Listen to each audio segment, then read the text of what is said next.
Hey friends, welcome back to season 6 of Shop Talk. This is where we talk about all things related to health and well-being for people who live and work cross-culturally. Glad you're here. Yeah, welcome back to Shop Talk with Brandi and James. Brandi, who do we have on today? All right, today we're going to talk to Andrew Brown, and I'm going to tell you a little bit about Andrew. He's a pastor's kid from Pennsylvania. He started his ministry work at Moody Bible Institute in Chicago before moving to Turkey with his wife, Alanna. Along the way, they had 2 kids, many moves, and lots of adventures.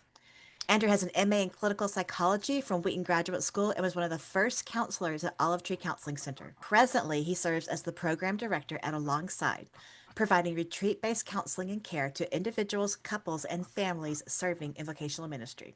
Andrew is one of those unusual individuals who is just as comfortable with emotions as with spreadsheets. That I got to talk to you more about that, Andrew. That's fascinating to me right there. Presently, his best days are the ones where he's exploring somewhere new with his wife or having random conversations with their teenagers. I'm glad you're here, Andrea. How old are your kiddos?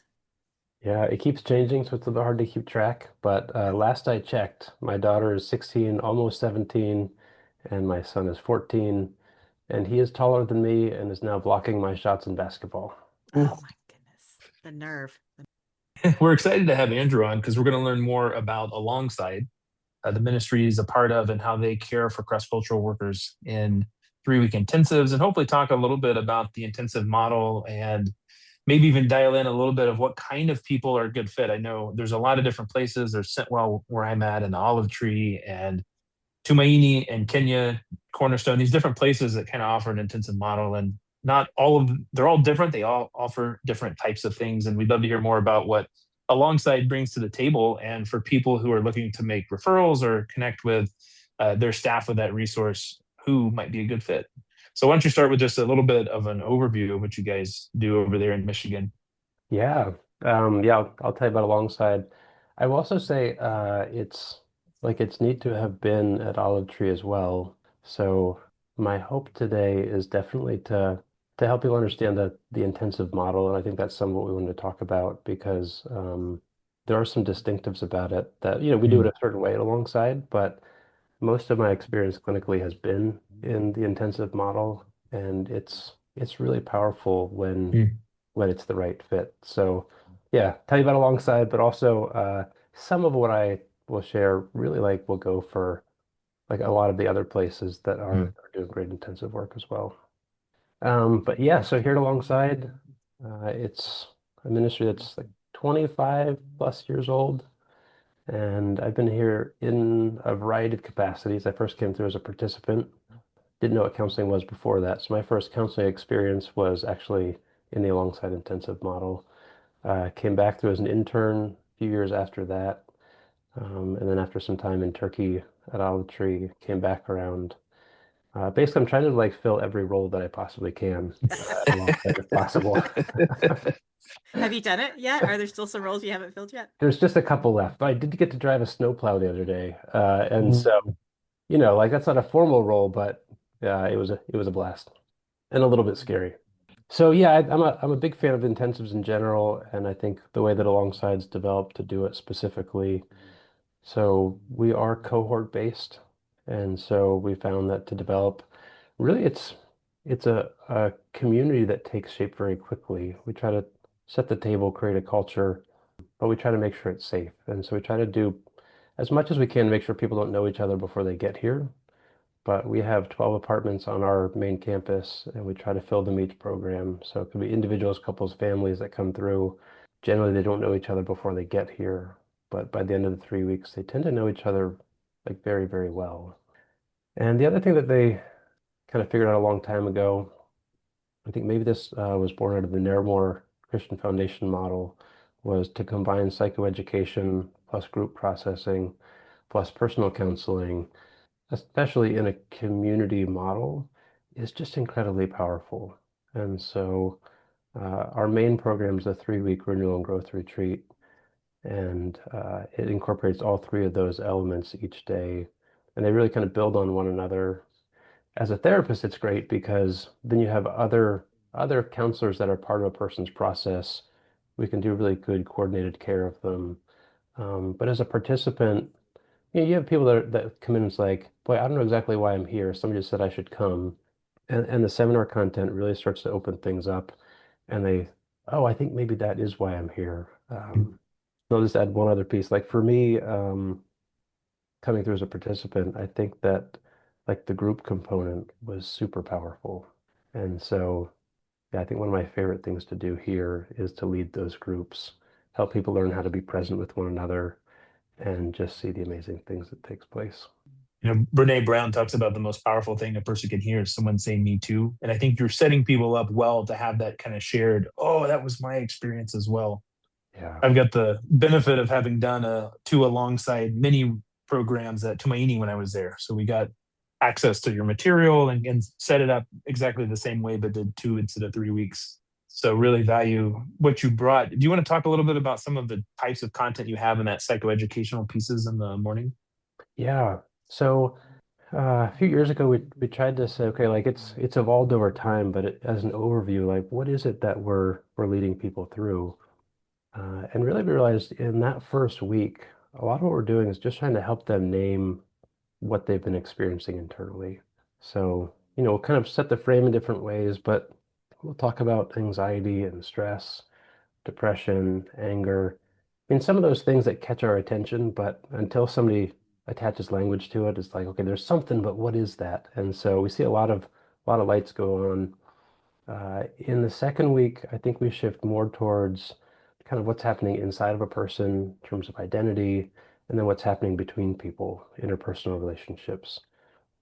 And then in the third week, that's when people start to see, oh, like I can see the end of the program coming. And so then we start to shift our content a little bit more towards we can't do everything, but what do you want to focus on and how do you want to take that with you?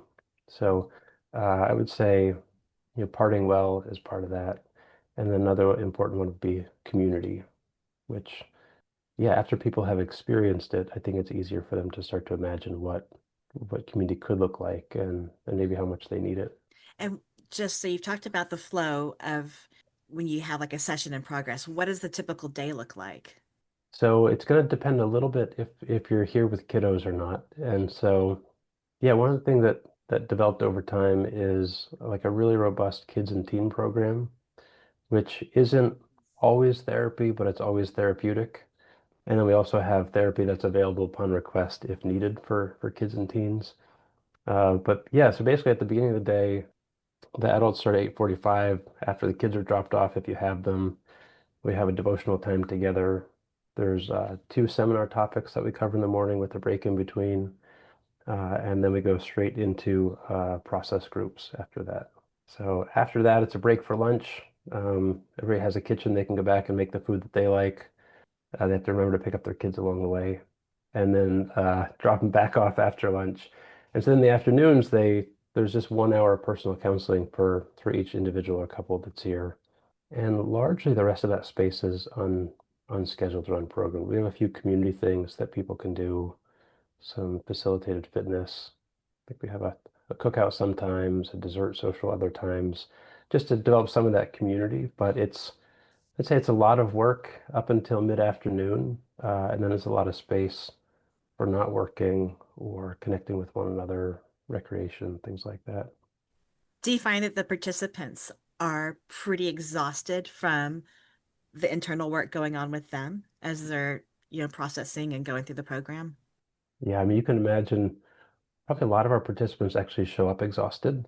So they kind of come in probably like with some deep fatigue and tiredness in general. And yeah, I would say that's plenty of work scheduled for the day.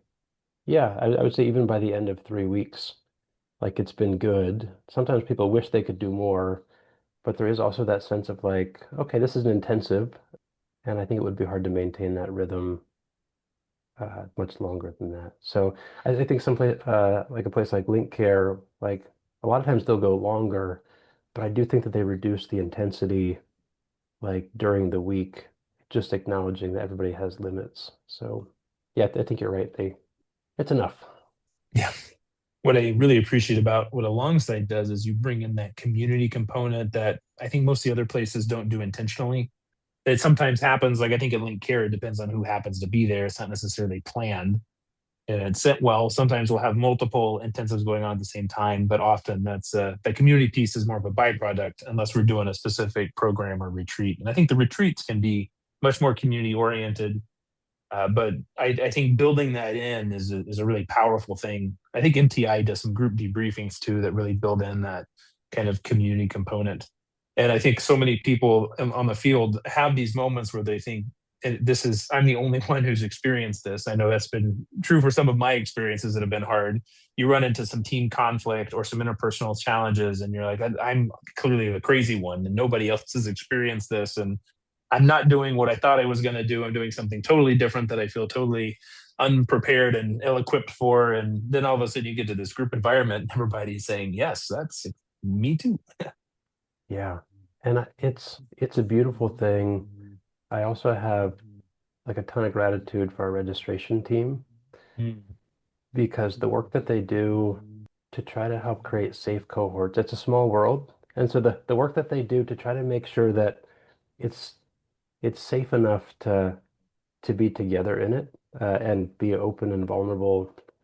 So yeah, I would say it's a lot of work, but it's always worth it. And I think for the reason that you mentioned, like that connectedness being seen not just by a therapist, but by essentially peers in ministry is phenomenal. And then to be able to have a window into somebody else's process as you're going through your own, like there's just a lot of catalyst there for growth and development.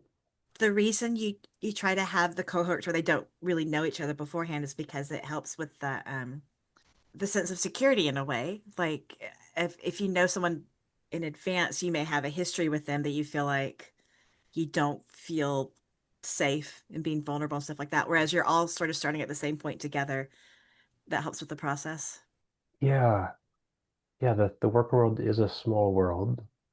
especially our work world. It's very small. Uh-huh. And so I think because we can. I mean, there'd be plenty of benefit even if people do know each other, but the ability to give people the freedom of you get to tell your story as you want to tell it to these people.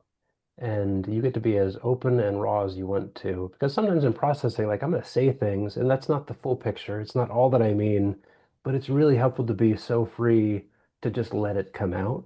And so I think for a lot of us, it's difficult to feel free like that if we know that, oh, you know the person that I'm talking about, or yeah, that the situation that I'm referring to, I give you this information, now it's going to change how you see this structure or work or something like that.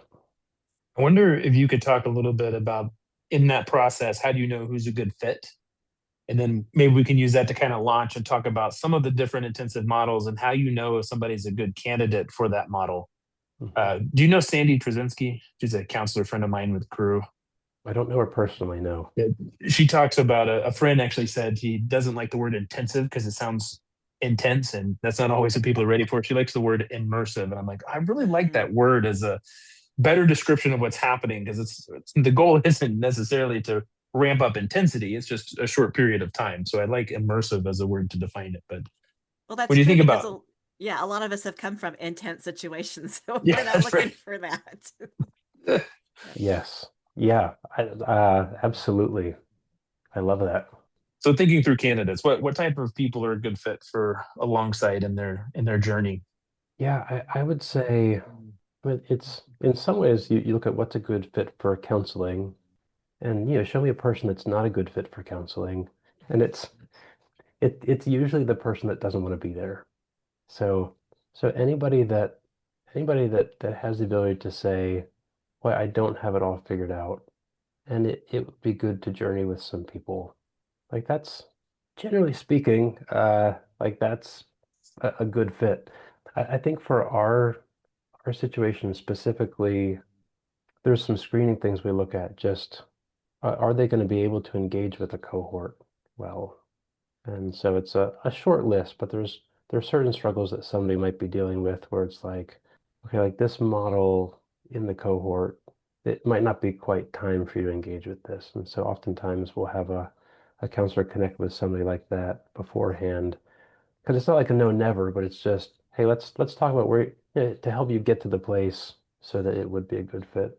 What might be some examples? Like I can think of some trauma situations where people have a recent traumatic exposure, or it's triggered something from their childhood that hadn't been dealt with, that's really raw and might not be uh, safe for them or for the people that they would be sharing with in a small group setting. And sometimes those type of trauma experiences really take time, and unpacking them are kind of destabilizing.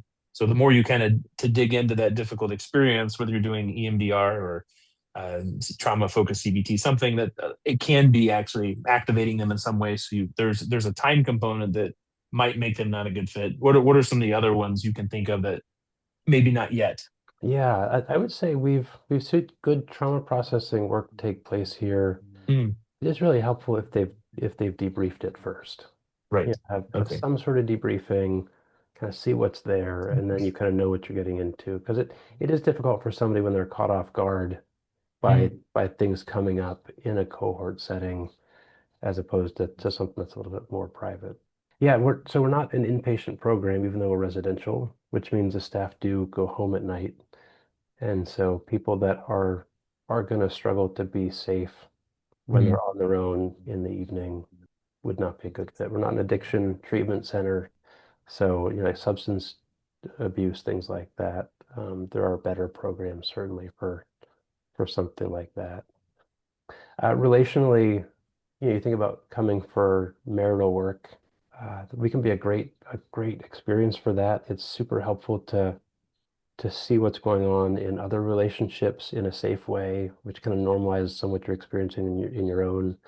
But when there are situations of infidelity, like this isn't the place to disclose that. And so it's better to kind of say, hey, if there's some of that going on, we could probably be a great fit, but you can't be dropping bombs on your spouse kind of in the middle of a cohort kind of thing. Do you ever have situations where you have a cohort forming and then you're screening people and you think, okay, yes, but not this cohort. Like I don't think they would fit well with this one, but maybe in the next one or something like that. I would say we don't usually try to match cohorts up quite that specifically. Okay. It's interesting because I think that God does. Like it's amazing how often at the end you're like, wow, this was just the right combination of people, and we would have had no way of knowing that. I think because of the size of our program, we do break up typically into 3 or 4 processing groups. And so that's where we start to kind of look and say, okay, demographically and otherwise, how do we shape these groups in a way that could be helpful for people?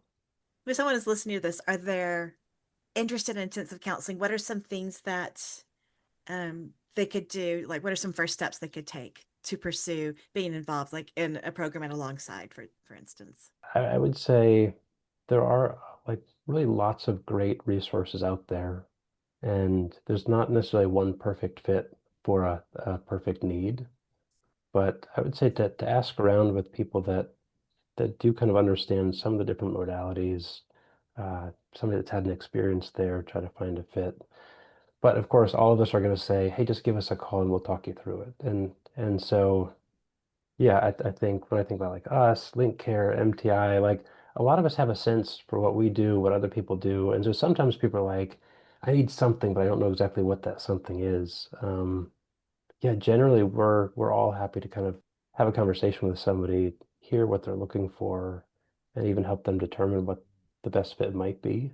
And then after that, I think some what we recommend is, once you've landed on, hey, I think this is the right thing, it is a commitment. So you have to make sure that you have time available. And then when you get closer, in some ways, like brain and heart space available. And so the idea of it's not good to be, oh, I've got time in the afternoons and evenings, so I should just like schedule some work or projects. So you like, so it is one of those things where for something like this, it is a retreat and it's really helpful to ensure that you can get away and truly retreat to do the work, which is different than one of the benefits of ongoing or weekly counseling is that's more integrated into life. And so you have to set aside a few hours maybe to kind of be ready for the session, be in the session, and then kind of reflect after the session. I think this requires a bit more space to be cleared up. You find a lot of cross cultural workers are coming connected to like home assignment in the States, or because they're already perhaps back from an overseas assignment, or are they coming specifically for that? What's kind of where do people come from most often? Yeah, we welcome people back into the country that don't have winter clothes because they're coming from a warm place. So some people come straight here from a Yeah. warmer climate. Oh, bless. Um, That's going to be a shock. actually, often those are the times when we get extra snow in a program, and I'm like, your kids are praying for this, aren't they? You know, Yeah. and they always are. So, um, no, I would say often workers are going to connect it to some sort of leave or furlough that they have scheduled. It can be a great way to start one, but it doesn't have to be either. You can kind of get settled, check some of the boxes that you have to when you first get back, and then come. We also end up with people that are facing unexpected transition. So Mm. for some reason, they're unexpectedly having to leave their location. And so we can be a good landing spot for that as well. How would somebody know, say, if like residential or intensive counseling would be a better fit versus maybe regular, just once a week counseling? Yeah, I can't say that it's better to do it in this context, but I can tell you some of the things I know this is a really good fit for because we see it often. So I think when people have a complex experience or set of experiences, like it's like, boy, this has thrown me off. I need to make sense of it. And I don't think an hour or two in a day is going to be enough time. I think to do a retreat and process complex experiences can be really beneficial just to have enough time and space and distance from some of the other stressors to be able to focus in on that. I think that part of that then is anybody that's recognizing, hey, something's off. I'm doing what I'm supposed to be doing or what's always worked for me, but it's not working anymore.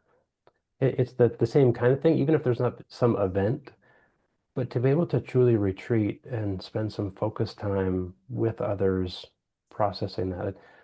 I think I like to talk to people, especially in our programs. It's some of what we want to help you do is just see things as they are. I mean, for a lot of us, life moves so fast. It's hard to process it as it's happening. And so sometimes then our responses to life doesn't actually fit the reality of what we're facing. So to be able to pull back, see things as they are, all of a sudden now we can start to craft some wise responses that actually fit what it is that we're dealing with. And so I think that's a great indicator that this could be a good fit. We see a lot of people come through at points of transition, which there again, there's the tendency sometimes to just figure out what's the next thing and dive into it. Boy, for anybody that has the capacity to pull back, you can debrief what you've been through. What have we learned from it? But then also kind of pair that with what does that mean for what comes next? What do we need? What are we longing for? I think a transition is a good time. And then just I'll throw one other one out there, and it's the concept of trajectory change. So the benefit of a more, I'll say, immersive model, I like that word, is that oftentimes there's enough time and space. Like I'm headed in a trajectory that I don't want to be on. Oftentimes there's enough time and space to actually alter your trajectory and start in a new pathway.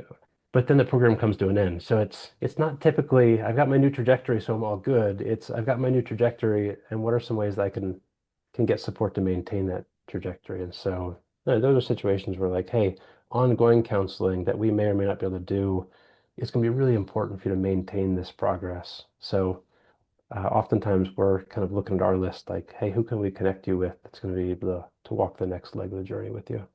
I think the helpful piece in some of the content you have is it helps a lot of people put names to stuff that they just didn't have language around, whether it's their own internal experience with some of the anxiety and the stress, or interaction with others like conflict and team and communication. I think you do a really good job of kind of pulling that together.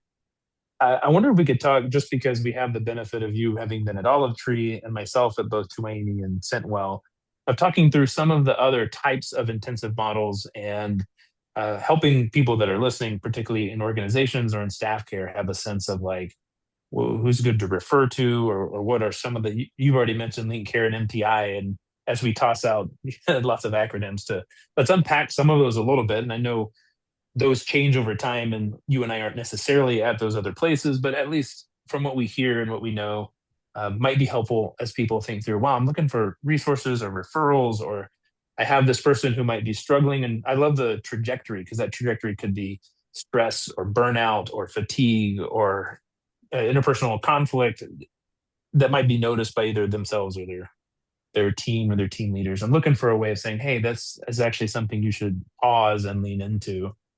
So do you want to just, you mentioned already Link Care and MTI. Can you unpack those just a little bit, and maybe the Olive Tree as well as Yeah. what some of their models are?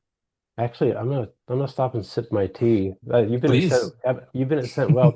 I mean, honestly, like, do you want to just take a turn and kind of talk Yeah, about your sure. experiences? Right. So Scentwell, we kind of have three different ways of engaging people. We have an intensive model. So these are short-term 5 or 10 day retreats that are really family oriented. So somebody will come, and in our holistic model, we always do provide counseling, coaching, spiritual directing, and interceding prayer. So a lot of times people ask for counseling because that's just the language people have, but we kind of offer other things and try to stay flexible enough to shift the schedule as it unfolds. We try to have a lot more space. Some people who have been to other types of counseling centers are sometimes surprised at how much space we have built in. But honestly, if you do 2 hours of counseling, that's really, really exhausting. Or if you do marriage counseling, and maybe we do a family debriefing together as a part of these intensives, and it's tiring. It's a lot of energy. When I was at Tumaini, there was the story of somebody who had EMDR, which is a type of trauma counseling. Then they got in their car and they backed straight into the gate. So we had to develop new rules about pausing and kind of allowing yourself to get more grounded after a session before driving out. So, but the Right. Sitwell model is pretty holistic, kind of bringing these different parts together. And at least for now, it's centered around either a 5 or 10 days at the guest house in Spain, and it's beautiful and restful, and you get a lot of touch points with a lot of different people. What were you gonna say, Brandy? No, I just remember when this was several years ago. My husband and I went to Cornerstone in Chiang Mai, and we would go to counseling for 2 hours a day. And I remember riding the tuk tuk or the song towel back to our hotel, and us just being like what just came out? Like it was just exhausting. So yes, having that time built in is necessary. Uh, The As I said, the other key component of what Sentinel does is they do some retreats. So they have like soul tending retreats that are really spiritually oriented, and there's a resiliency building one for people in their first term called Adelante that my wife has been the director of. Super fun, engaging, a lot of kind of embodied stuff. We go down to the beach, we take hikes together as a group, and is really active. So kind of like alongside, we do have some content in the morning. We have group time and individual time, and then a lot of stuff for everybody to do together that's very active and out. Then they have a few other different types of retreats you can see on their website. So those are changing kind of around the year. They lead groups on the Camino, so men's and women's retreats on the Camino de Santiago that are 6 days. So those are some of the Sentwell offerings. I love so much about what you guys are doing. Part of it is like the holistic interdisciplinary care. I mean, I know it's one of the core values that I've heard coming from you guys before. And it really is phenomenal because you're right, counseling might be what people think of initially. There's all kinds of needs, all kinds of ways of helping, and I love how you're able to integrate a variety of those in a bunch of different ways. It's great to offer. It's costly as a provider in terms of time, because we try to all have time available, because after one counseling session, and we may be like, actually what you need is spiritual directing, or actually you need to go have inner healing prayer with just one of our teammates. And because of that, we kind of all need to keep some time available, and they're great, but we don't get as many people through as like alongside you've got more availability. Yeah. And Brandy, you are so right in terms of 2 hours of counseling. Like that is plenty. And so I think some of the other counseling centers, at least when I was at Olive Tree, it's been a while. And a standard thing would be either in the morning or the afternoon, you'd have 2 hours of counseling, but then you'd actually have a lot of free space. Again, people are showing up oftentimes with some level of tiredness or fatigue. And to do a couple of hours of work is often enough. And what I do like about some of the models that aren't necessarily cohort based is sometimes they can be more responsive. So in terms of start time, hey, we've got an opening. How quickly can you get here? Yeah, and then sometimes if there's not a curriculum, it is easier to kind of focus in on here's the theme that we're just going to walk with you on. But what I love about any kind of an immersive experience is the continuity. Like it's that idea that in weekly therapy, the benefit is you get to kind of like live life and talk about here's how the last week went or the last 2 weeks went. When you're doing the more intensive immersive model, it's hey, let's pick up where we left off yesterday, or here's what happened in my processing that I didn't really want to be doing, but it happened anyway last night. So I think there's benefits in both ways in terms of the longer term walking or the continuity. And I love the creativity that I mean you're talking about with the Sentinel programs because there really is no one size fits all in terms of an ideal. And so for people to be able to look and say, okay, the Camino, like I process better when I'm walking. I can go super deep if I'm side by side with somebody as opposed to face with them. Like there's different things for different people. And yeah, I love to hear about some of the creative opportunities that are out there for people. And I think when somebody's looking for care, because they're all different, no one's better or worse than the other. You got to think through what does this person need. I talk sometimes about people being really hot, like they're in just a really intense, difficult environment. Let's just say if they're living in Somaliland, they're probably going to be under a lot of stress, for example, or some of the other parts of the world that we know people live in. And often it's not a great fit to come straight from that into some kind of care program because the way that our brains and our bodies hold stress and alertness and we've had cortisol and adrenaline pumping and pumping. So when people come through Sentwell, even we actually often encourage them to plan a week ahead of time in between where they're coming from, just to allow their brains and their bodies to start calming down so that their prefrontal cortex is back in line and they can actually engage and participate in a more whole way. So because of that, not all people are a great fit for what Sentwell has. Because honestly, sometimes a 5 or 10 day is not enough time. And maybe it can be a part of a care, but not the whole thing. So you are looking kind of afterwards about getting set up with some ongoing counseling.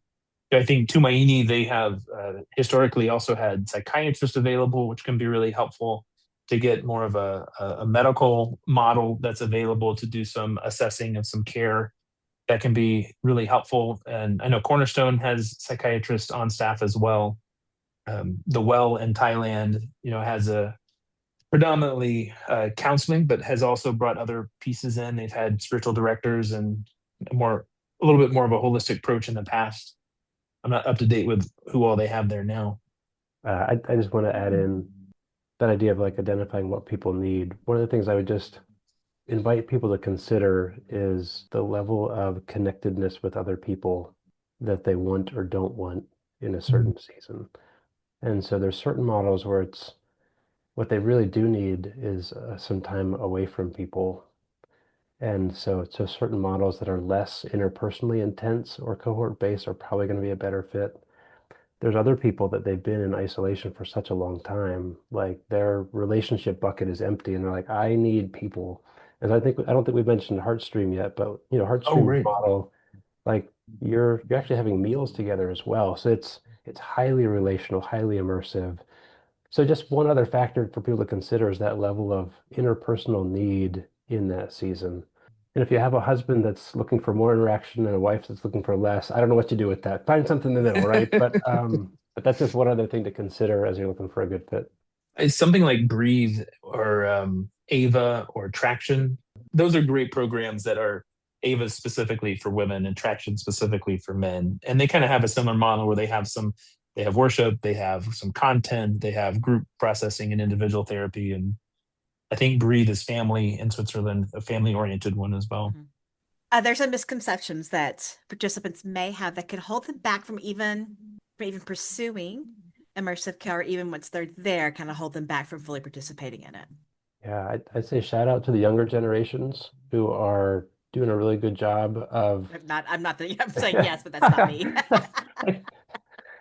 they're doing a great job of reducing some of the stigma around counseling and asking for help in general. So, like I very much appreciate kind of what is developing in general because some of the misconceptions are just the whole idea of asking for help as a worker. This idea of there's something wrong with me if I have to ask for help. I'm supposed to be the strong one, the leader. So one misconception is, oh, this is for broken people. Well, in terms of like the broken we're all supposed to be spiritually, Yes. yes. But that's not typically what people, I think oftentimes people think this is for defective people. And no, like it's for people, and all people can really benefit from having some shepherding in those ways. And I would say, generally speaking, people that are going to other places in order to meet a need generally don't have enough. And so really everybody could benefit from it. I think the other thing that could come up is sometimes it's, there's interpersonal conflict in the mix, and there's this fear of like, well, if I go somewhere to get counseling, then that must mean that I'm the problem, or people are going to think that I'm the problem. And actually, yeah, I think younger generations are flipping the script on this, but the reality is it's usually the person who's willing to go and process some things and get some help, that's an indicator of health as opposed to the problematic behavior. In some circles, people don't really talk about it too much when they have gotten help, and so there can be a misconception that I bet nobody else actually needs this. And we're all sworn to confidentiality, so we can't talk about who's come through or not. But yeah, sometimes we see people from the same org, the same team come through, and I don't know if they're talking to each other about it or not, but certainly it's not just them. How am I doing? What other misconceptions do you think I'm missing? No, that's I think, yeah, some people I think have an idea that either nothing will get fixed or everything will get fixed. And I think the intensives are a part of a journey. Not any of them are designed to meet all the needs and cure all the problems. So if you think about the level of challenge somebody has in their life, if it's the highest it's ever been in their whole life, it's probably not going to all get fixed in a 10-day, or as Olive Trees says, like 2 weeks, or you guys 3 weeks. But ideally, some progress will be made, and even more importantly, people will be equipped with the tools they need to continue making progress, whether that's connecting to another counselor, or now they have language around how to communicate around things. So all of the models are, I think, designed to help people on the journey. And for some of them, especially the ones that are located on the field, it's people who I need a little more help to be able to thrive or be successful in my environment. So they come out and they do like the Olive Tree or Tumaini or Sentwell, and they're able to go back.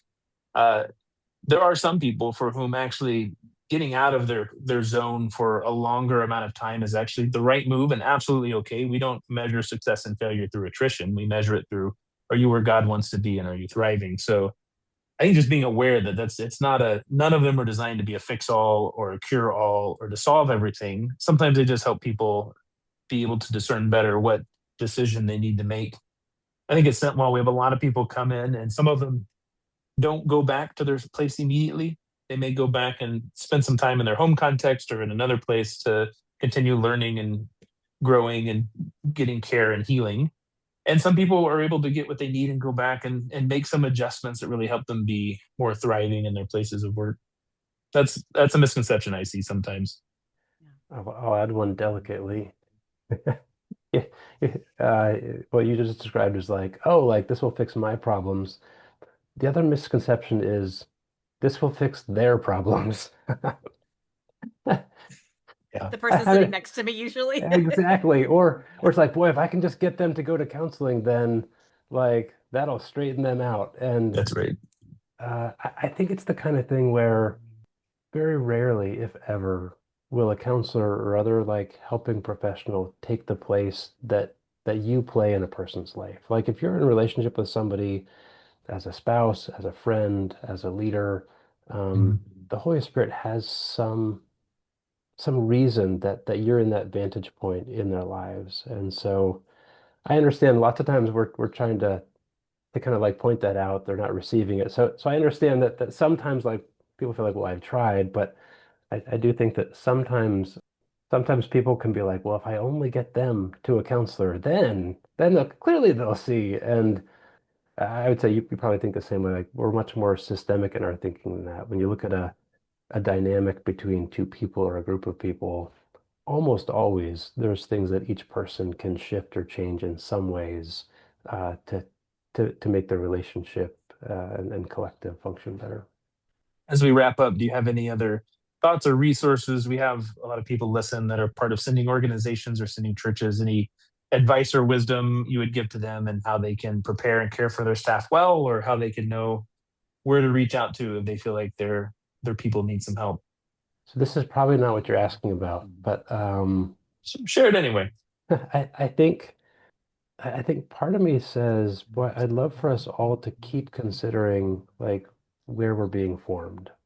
Mm, And so for a lot of us, like a lot of this formation has taken place, yes, in family of origin, but also church culture of origin. And so there's part of me that's just thinking, yeah, I think in some ways that the member care department of some of these organizations are down the road a ways in terms of realizing, oh, here's what's necessary for people to be healthy and well and mature. And there's different pockets of the sending church world that actually have some of these needs as well. So there's part of me that says, well, the more that we can actually kind of work the other direction also mm, to these sending groups, which so many churches aren't massive with large committees and budgets and everything. Oftentimes it's a pastor or two that might be paid or might not. But this is actually like the greenhouse that our workers are growing in.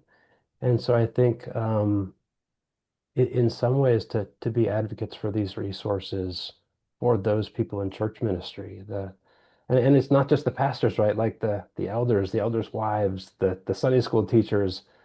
I think part of me just kind of feels like if we're gonna keep seeing the holistic change towards greater health and wholeness that we want, we can't really just start it in people's midlives. It'd be great to see it holistic through the lifespan. No small task there, right? yeah. But Right.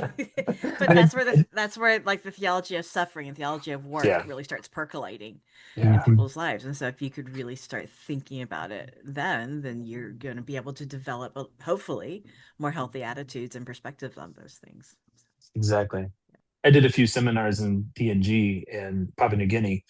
And I was just aware as I was doing them, I did theology of suffering and stress and anxiety in difficult places and compassion fatigue. And with each of them, I would ask about people's theology. Like, what's your theology of stress? What's your theology of anxiety? And I think as you talk about preparing people well, like a lot of people have a really underdeveloped theology of suffering, theology of stress or anxiety, or understanding of work, as Brandi mentioned. So I think those are really practical ways that churches can say, "Hey, let's not make this just a once every 5 years when we have a some sort of conference, but actually make it a really important part of how we are developing all of our members, not just the ones being sent out, but especially those." And Andrew, in our most recent email just a few hours ago, he sent a really nice updated, I guess, feelings wheel, but like with wording that I think is would be really helpful. Like you're talking about relationally and how we're talking about how, well, if you want to explain that a little bit, Andrew. yeah. You're trying to embarrass me, aren't you? No. I'm So kidding. so everyone's like, oh yeah, just what the world needs, one more feelings chart. So the story behind it is I had a mentor, Roger Boyd, who like he had talked about it's risky to say the way that somebody else makes me feel, and that there's this internal locus of control, like me and my emotions, that can be really helpful. So just thinking it's really helpful to help people learn to talk about emotions as an emotion. So I looked for a feelings chart that didn't have passive verbs. And here's the nerd part, right? Like passive verbs like frustrated or irritated or delighted, like all of that puts the action outside of me as if I had no choice in how I'm going to feel about that. So we wanted a chart that had nouns, frustration. I'm feeling frustration, or I'm feeling irritation, without having to ascribe the actor in that scenario. So not finding one, we created one, which is the resource that you have available. But I really do like it, especially for couples, people in relationships, because there's a way then to name, here's the feeling that I'm feeling without having to say it's your fault that I'm feeling that. So yeah, I hold that out there as a resource for anybody else that is a little too intense about grammar sometimes. No, we can put that in our show notes too. I think it's a really great Yeah. resource. So, Andrew, thank you. I appreciate your willingness to talk to us today and your experience. And just, it was really great to talk to you about immersives, what it's like, and how many cohorts do you guys have a year, roundabout? Yeah, so we run one every month of our 3-week program. And then we also have some shorter programs that are a little more specialized for people doing medical work overseas, for people that are in pastoral ministry, for marriages. So we usually have something going on, but at least 12 of our core program each year. Well, thank you, Well, Andrew. yeah, thank you. Thank you for what you offer to our people, both within our organization and those from all over the world who you serve. So thanks for being on here, but also for what you're doing. We're grateful. Really appreciate it. Yeah, and thanks for what you guys do. And I think doing the extra of creating some of these conversations and resources so that we can find out what each other's doing and grow together. And honestly, just for being fun while you do it. So We'll take it. thanks for that.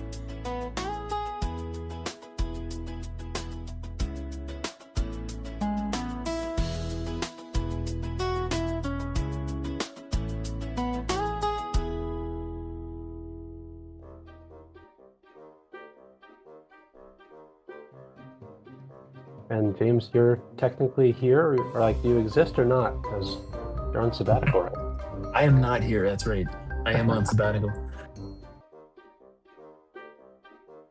Both my kids are still experiencing winter right now, and I know you are too, Andrew. And I just took a picture. I have some flowers blooming out front the other day, and I was like, "This is our blizzard right now."